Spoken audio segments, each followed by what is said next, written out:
हमारे यहाँ एक कहावत है कि जो बहुत प्यासा होता है उसको लोग पानी नहीं पिलाते, और जिनका पेट भरा है उनको दम पे दम खाने को मिलता है।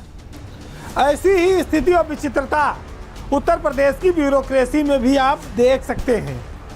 पिछले दिनों कुछ IAS अफसरों के तबादले हुए, उसमें शीर्ष स्तर पर हुए, लेकिन एक दो नाम ऐसे रहे जिन पर चर्चा बड़ी आवश्यक हो जाती है। PWD में बड़े चर्चित नाम रहे हैं नरेंद्र भूषण।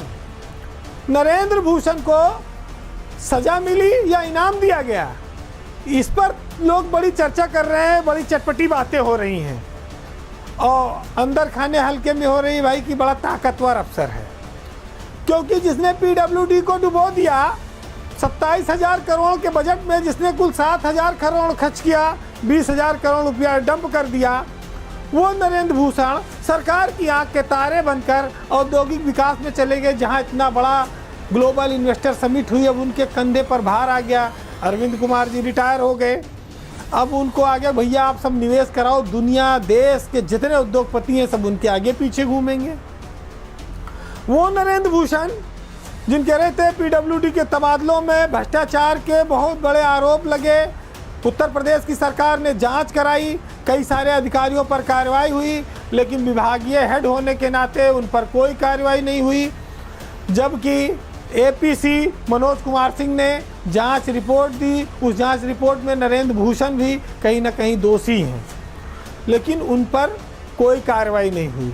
उल्टे आज उन्हें औद्योगिक विकास जैसे बहुत बड़े महकमे के साथ साथ यूपीडा जो एक्सप्रेसवे बनाता है, जिस पर अवनीश अवस्थी बैठे थे, जिस पर नवनीत सहगल चलाते रहे कभी, जिस पर अरविंद कुमार अभी तक तैनात थे, वो यूपीडा जैसा कई हजार करोड़ के बजट वाला विभाग नरेंद्र भूषण के हवाले कर दिया गया। औद्योगिक विकास, इलेक्ट्रॉनिक, यूपीडा सब के वो बास बना दिए गए। तो अगर जिसका इतिहास ऐसा रहा हो और उसको इतने बड़े बड़े इनाम में पद दिए जा रहे हो, तो आप अंदाजा लगाइए कि उसकी सेटिंग क्या है और उसकी हर गलती को क्यों माफ़ किया जाता है। नरेंद्र भूषण पर एक आरोप और है कि नोएडा में रहते हुए तैनाती के दौरान उन पर 300 करोड़ के घपले के आरोप लगे हैं, उसकी जांच भी चल रही है। माना जाता था कि PWD में सरकार उनसे लगातार नाराज चल रही है, उनको कोई महत्वहीन तैनाती देगी या संट कर देगी, लेकिन ये तो उल्टा हो गया। सजा के बदले इनाम हो गया, और इनाम भी ऐसा नहीं कि एक नहीं, चारों तरफ से बारिश हुई कि संभाल भी ना पाओ, झोली फटी जा रही है, इतना लोड बढ़ गया है नरेंद्र भूषण के लिए। तो किस्मत हो तो भाई नरेंद्र भूषण जैसी, क्या गजब की किस्मत लेकर आए हैं कि यूपी की जो ब्यूरोक्रेसी की सबसे ताकतवर लाबी मानी जाती है, वो नरेंद्र भूषण पर मेहरबान है, वो उन्हें अहम पद पर पद दिला दे रही है। योगी सरकार में 1992 बैच का यह अफसर अब अपने 87 तक के लोग यहाँ मौजूद हैं, उनको उसके आगे वो बौने साबित होते हैं। आप देखिए, एक दूसरी और एक कहानी है कि APC थे मनोज कुमार सिंह, उनको IIDC का भी चार्ज दिया गया। मनोज कुमार सिंह एक परफॉर्मर अधिकारी के तौर पर उत्तर प्रदेश में उभर रहे हैं।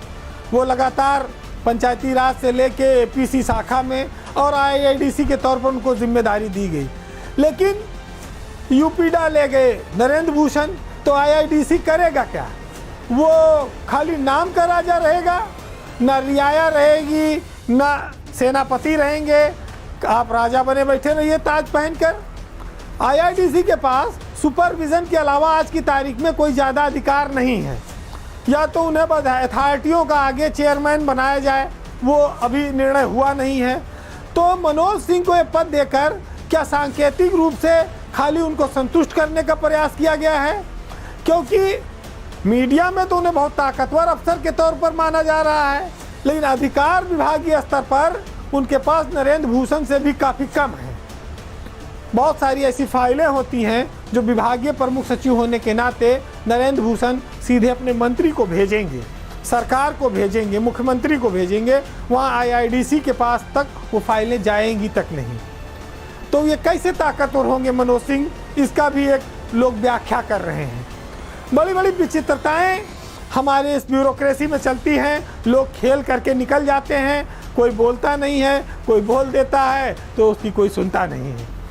विचित्रता और इस असमंजस के बीच कुछ लाइनों के साथ हम आपको हर बार छोड़ जाते हैं। क्योंकि ये जो शायरी है, असल में शायरी दरअसल अंधेरों में एक रोशनी की तरह होती है। जो बात आप किसी को सीधे नहीं कह सकते, वो साहित्य के लहजे में समझा सकते हैं। तो जो शायर की, पत्रकार की जो हैसियत है आज की तारीख में, वो सिर्फ एक जुगनू, तन्हा जुगनू की तरह है। उसका काम है अंधेरे से लड़ने के लिए वो हमेशा तैयार रहे। हम अपनी हिम्मत और तर्कों से समाज में थोड़ी बहुत रोशनी पैदा करने की कोशिश में लगे रहते हैं। तो आज का साहित्य उसी पर है। सुनिएगा, अनवर जलालपुरी साहब का शेर है कि होशियारी दिले नादान बहुत करता है, रंज कम सहता है, ऐलान बहुत करता है, और रात से जीत तो सकता नहीं ये नन्हा सा चिराग, हाँ मगर रात का नुकसान बहुत करता है। नमस्कार।